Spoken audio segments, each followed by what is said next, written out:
اداکار مارک رفیلو نے امریکی صدر ڈونلڈ ٹرمپ پر سخت تنقید کر دی۔ انہوں نے امریکی صدر کو مجرم اور ایک سزا یافتہ ریپسٹ قرار دیا۔ ان کا مزید کہنا تھا کہ ٹرمپ دنیا کا سب سے برا انسان ہے۔ اگر ہم اس شخص کی اخلاقیات پر بھروسہ کر رہے ہیں تو ہم مشکلات میں ہیں۔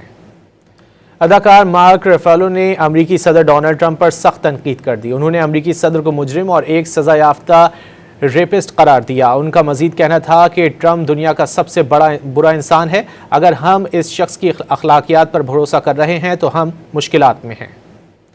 اداکار مارک رفیلو نے امریکی صدر ڈونلڈ ٹرمپ پر سخت تنقید کر دی۔ انہوں نے امریکی صدر کو مجرم اور ایک سزا یافتہ ریپسٹ قرار دیا۔ ان کا مزید کہنا تھا کہ ٹرمپ دنیا کا سب سے برا انسان ہے۔ اگر ہم اس شخص کی اخلاقیات پر بھروسہ کر رہے ہیں تو ہم مشکلات میں ہیں۔ اداکار مارک رفیلو نے امریکی صدر ڈونلڈ ٹرمپ پر سخت تنقید کر دی۔ انہوں نے امریکی صدر کو مجرم اور ایک سزا یافتہ ریپسٹ قرار دیا۔ ان کا مزید کہنا تھا کہ ٹرمپ دنیا کا سب سے برا انسان ہے۔ اگر ہم اس شخص کی اخلاقیات پر بھروسہ کر رہے ہیں تو ہم مشکلات میں ہیں۔